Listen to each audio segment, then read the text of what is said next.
Muito obrigado. Podem tomar os assentos. Agradeço a oportunidade de estar aqui com os irmãos. É sempre um prazer estar nessa igreja. É sempre um prazer poder abraçar o pastor Marcelo, que nós chamamos mais pelo segundo nome, né, Pantoja.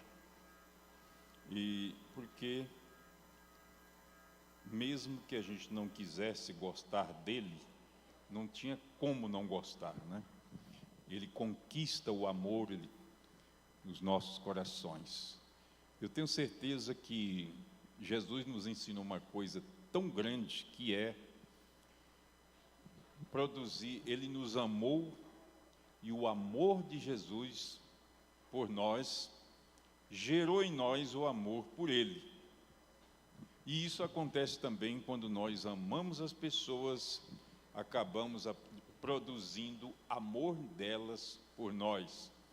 E eu tenho certeza que o pastor Marcelo, assim como ele tem feito conosco, ele tem feito com esse rebanho todo, que está na sua frente, está com ele, e que ele tem amado, assim como a sua esposa, né, a senhora Giovana, e tenho certeza que Deus está com ele, e assim como estão com os irmãos, e isso contribui para crescimento, para um ministério saudável.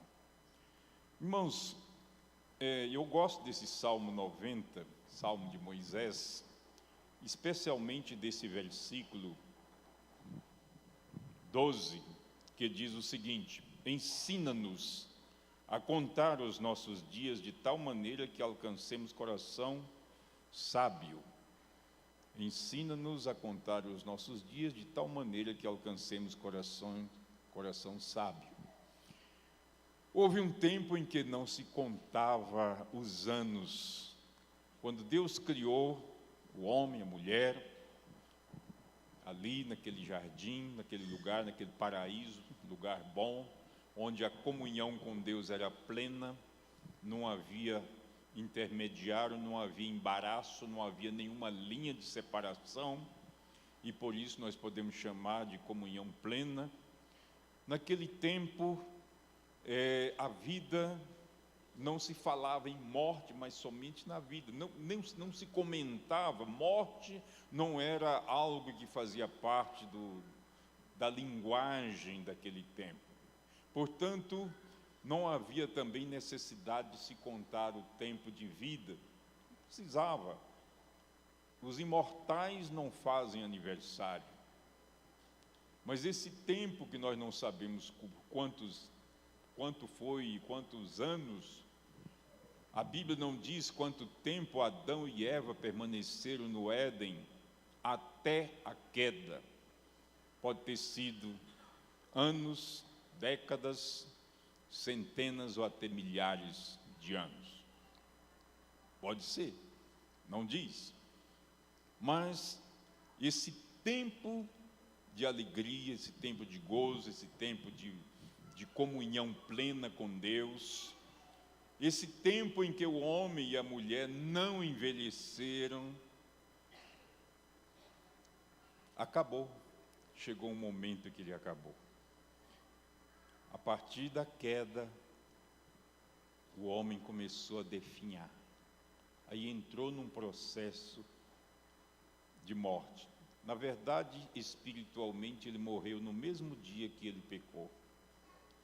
Fisicamente, ele começou a morte fisicamente. Adão ainda viveu 930 anos. E durante esse período, gerou filhos e filhas, formou gerações e gerações, carregando consigo a mesma natureza que nós hoje. Então, daí para frente, nós sabemos que a contagem de anos passou a ter muita importância. Cada ano da nossa vida é um motivo de comemoração, porque estamos vivos. Quando atinge uma idade já avançada, ainda mais. Podemos dizer assim que muitos já foram antes de nós. Mas o que mais importa nesse momento, não é simplesmente contar quantos anos eu já vivi, quantos anos estão passando pela minha vida. Não. O mais importante é como Moisés diz aqui, depois dele descrever a vida fatigada, a canseira, as lutas, os labores da vida, os desafios enfrentados, depois dele descrever tudo isso, ele diz aqui no versículo 12, que aliás esse salmo é uma oração de Moisés, ele ora a Deus e pede que Deus ensine, não só a ele, mas ele está dizendo nós, ensina-nos a contar os nossos dias de tal maneira que alcancemos corações sábios. Moisés está mostrando que em meio a todos os desafios desta vida, o mais importante para nós é ter corações sábios. E ele não está falando de uma sabedoria que nós podemos alcançar pelo nosso esforço, pelas nossas habilidades pessoais. Porque senão ele não pedia a Deus para ensinar. Mas ele está orando a Deus para Deus ensinar ele a contar esses dias. Então não se trata de uma contagem meramente aritmética, mas uma reflexão. Ele está falando aqui de um crescimento, contar os dias de modo a encontrar coração sábio, alcançar sabedoria.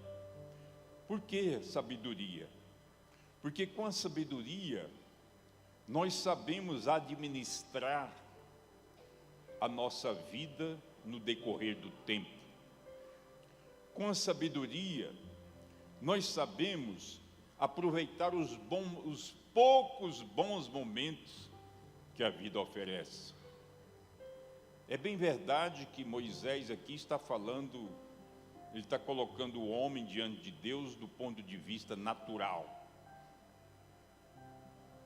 Mas mesmo que ele colocasse também tudo isso aqui do ponto de vista espiritual, enquanto nós vivemos neste corpo, nesta carcaça que está definhando ano após ano. Pouco tempo eu olhei uma fotografia que um jornalista tirou de mim quando eu estava na minha mesa de trabalho. Ele chegou assim, fotografou. Depois alguém me fez chegar às mãos aquela foto. Eu tenho ela lá em casa até hoje.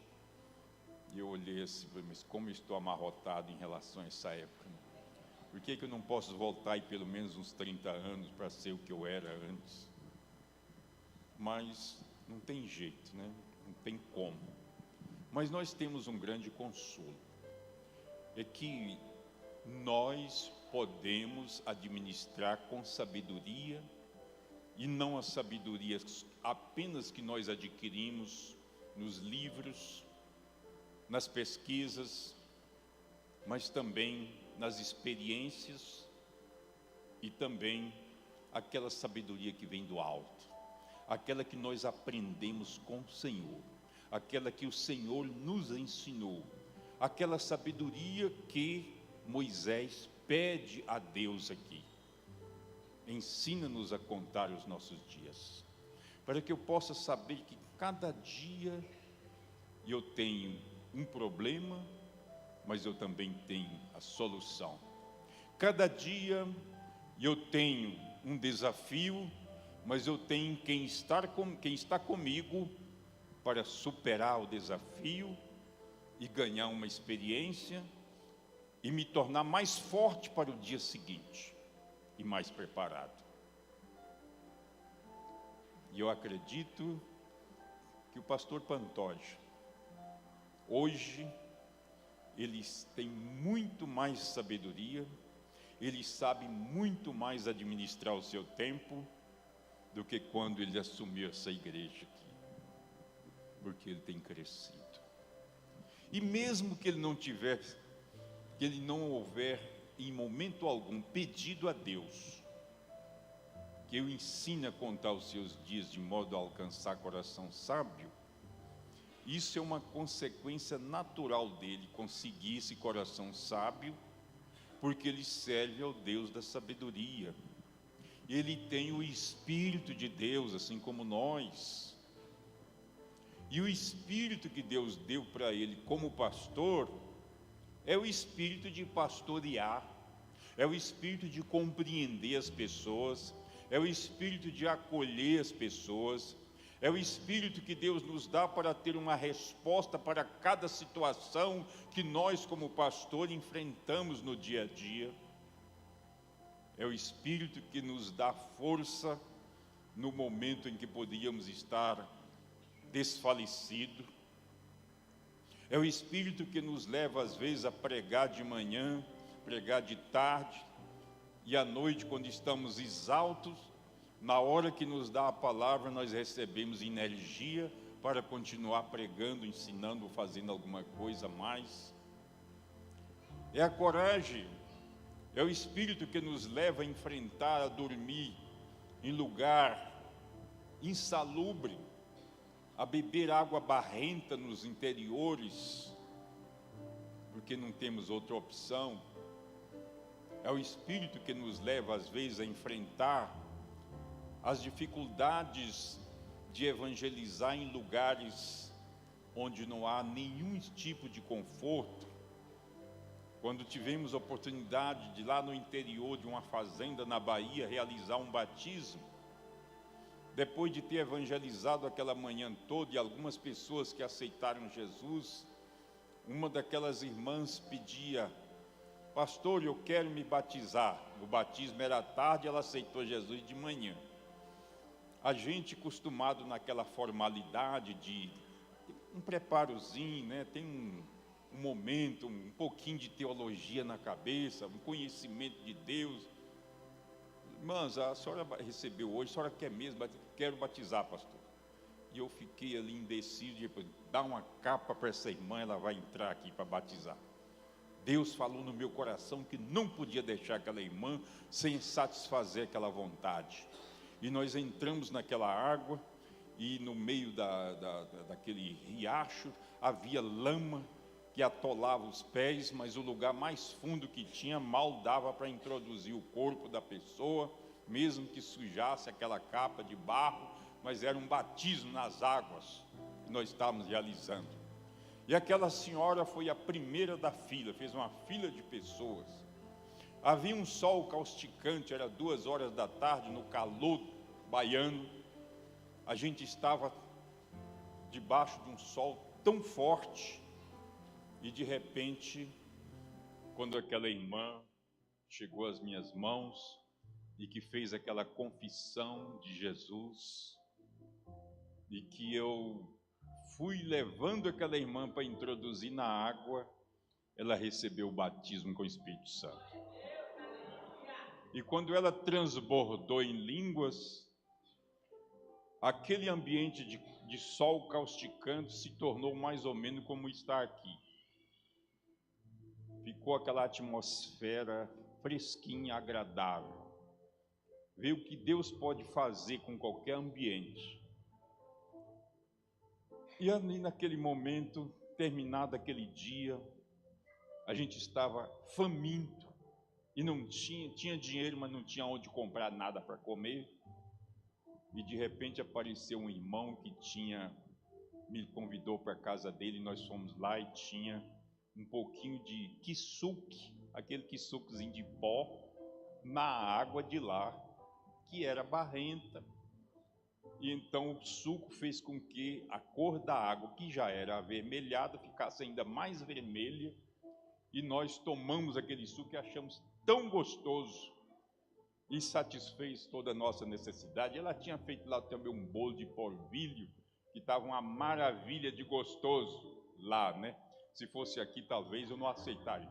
Mas, assim, vida pastoral é vida de experiência, e Deus que nos chamou para esse ministério, está sempre nos dando a sabedoria para contar os nossos dias e termos corações sábios no Senhor. Tenho certeza absoluta que o pastor Marcelo, juntamente com a missionária Giovana, essa companheira, certamente eles têm crescido. Eles têm crescido em sabedoria, em graça, mas sobretudo em amor. Porque não tem como ser pastor se não amar. Se não amar, você vai fechar a igreja. Pastor precisa amar. E Jesus põe amor no coração de pastor. E ele gosta de ser pastor, ele gosta de amar. Eu não vou dizer que ele gosta de problema, mas ele tem coragem de enfrentar os problemas. Talvez o pastor Marcelo goste de problema, né? Talvez ele seja uma exceção à regra geral, mas o certo é que problemas nós não procuramos, mas eles vêm a todo tempo. Às vezes nós procuramos assim, bem, eu vou sossegar, eu vou parar. Quando menos espera, alguém liga e diz, você pode pregar aqui, você pode ensinar ali, você pode visitar fulano de tal, você pode dirigir uma cerimônia fúnebre. E aí quando você vai abrir a boca para dizer que dá uma desculpa, o Espírito Santo diz, sou eu que estou mandando. E eu passei a receber como de Deus todo tipo de convite. Principalmente quando eu não sou convidado para 2 lugares no mesmo horário e dia. Que aí eu não posso dividir. Mas é de Deus. Pastor Moretti, pastor Pantoja e todos os demais pastores aqui, pastor Joabe, eu digo uma coisa, quando você for convidado para fazer uma oração, uma pregação, qualquer coisa no âmbito do mundo espiritual, receba como sendo de Deus e faz com todo o seu esforço, com toda a sabedoria, com toda a graça que há na sua vida. E eu tenho certeza que Deus vai te acrescentar mais e mais e mais. Se você fizer bem, com muito amor, Deus vai acrescentar mais na sua vida, mais amor, mais habilidade, mais responsabilidade e, por fim, maior galardão com o Senhor Jesus Cristo. Isto é válido para todo crente. Todo crente. Deus não chamou nenhum crente para ser mero assistente de culto, mas participante ativo das celebrações ao nosso grande Deus. Foi por isso que o apóstolo Paulo, ao entender isto, ele disse, quer comais, quer bebais, ou façais qualquer outra coisa, fazei tudo para a glória de Deus. É o culto a Deus envolve comer, beber, dormir, trabalhar, tudo isso, a vida do cristão, o estilo de vida que nós levamos é culto, todo ele é culto a Deus. A celebração aqui é apenas um ato formal que nós praticamos, mas além desse, nós temos muitos outros. Irmãos, é claro que se a gente fosse falar tudo quanto a gente tem vontade de falar, nós teríamos muito tempo, gastaríamos mais, e eu quero apenas declarar estas palavras, que Deus ensina cada um de nós, e especialmente hoje o aniversariante que está contando mais um ano, ele contou com a sabedoria que Deus lhe deu e com a sabedoria com a sabedoria e com o coração sábio a esses anos que Deus lhe tem acrescentado.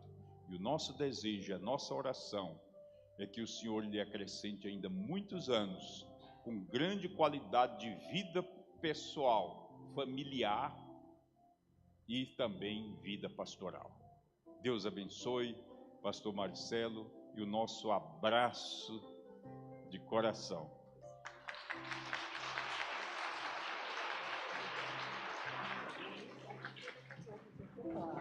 Eu vou.